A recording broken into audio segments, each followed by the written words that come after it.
Hello viewers, how are you. Welcome to my channel solutions to beauty. उम्मीद है कि आप सब लोग ठीक होंगे। जी दोस्तों, मैं आज आपको बता रही हूँ कि रोज़े का इंसानी जिस्म पर क्या असर होता है।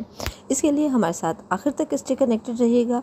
शुरुआती 2 दिन जो अभी गुजर चुके हैं वो तमाम मुश्किल होते हैं। क्यों? वो इसलिए कि हमारा जिस्म इससे यूज़ टू नहीं होता है कि सुबह सहरी में सवेरे खाना खाया जाए, सहरी खाई जाए, फिर अफ्तारी की जाए।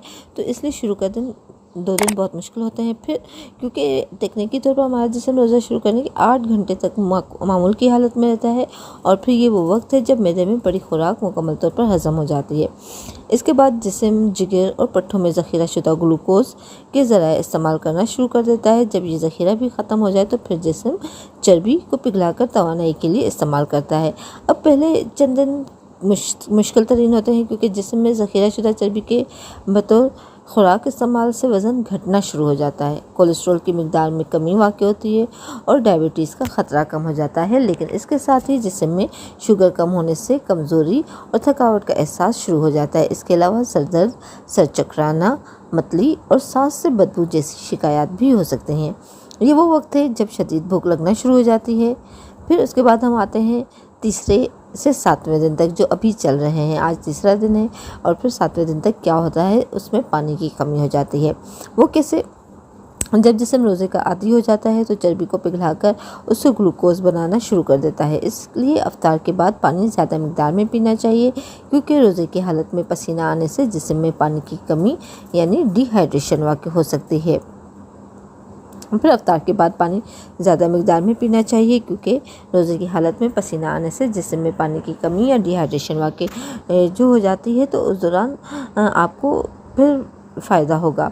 इसी दौरान आपके खानों में तवानाई वाली खुराक शामिल होना चाहिए, जिसमें शायस्तादार ग़िज़ाएँ और चर्बी। ये ज़रूरी है कि खुराक मुतवाज़न रहे और इसमें लहमियात, नमक और पानी शामिल रहे, क्योंकि आप मरगन ग़िज़ाएँ खाएंगे तो वो फिर आपकी सेहत को मुतासर कर सकते हैं। इन चीज़ों की रेगुलर बेसिस पर हमें आदत नहीं होती है, जैसे रोज़ाना समोसे, पकोड़े वगैरह से एतराज़ किया जाए। कभी कभार खाने में कोई हर्ज नहीं है, लेकिन इसके लिए एहतियात ज़रूरी है।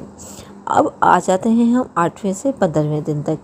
8वें से 15वें दिन तक क्या होता है? 8वें से 15वें दिन तक ये होता है कि आपकी आदत बन जाती है, क्योंकि तीसरे मरहले में जिस्म के रोज़े के आदी हो जाने से आपका मूड बेहतर होना शुरू हो जाता है। शुरू में चिड़चिड़ापन भी आता है, भूख लग रही होती है या प्यास लग रही होती है, आपका जिस्म मेंटेन नहीं कर रहा होता, तो इस तरह से आपको फ़ायदा होता है।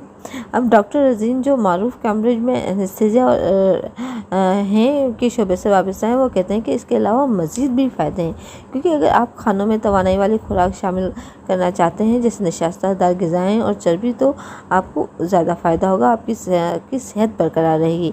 आम ज़िंदगी में हम रोज़ाना ज़रूरत से ज़्यादा कैलोरीज़ इस्तेमाल करते हैं, जिससे जिस्म को दूसरे ज़रूरी काम, मसलन अपनी मरम्मत के लिए, यानी बॉडी फिगर को मेंटेन रखने के लिए, अपनी सेहत को मेंटेन रखने के लिए मुनासिब वक्त नहीं मिल पाता, और रोज़े से ये मसला हल हो जाता है और जिस्म अपनी तवज्जो दूसरे अफ़ाल की तरफ मरकूज़ कर देता है। इसलिए रोज़ा जिस्म को जो मुंदमिल हो जाने वाले होने और जरासीम का मुकाबला करने में मदद देता है। तो इस तरह से आपका की बॉडी जो है वो रोज़े के साथ यूज़ टू हो जाती है, आपको रूटीन एकदम से सेट हो जाती है, तो फिर आपको इतना ज़्यादा मसला नहीं होता। लेकिन आपकी सेहत के हवाले से बहुत सारे बेशुमार फ़ायदे होते हैं, जो हम अपनी अगली वीडियो में आपको बताएंगे।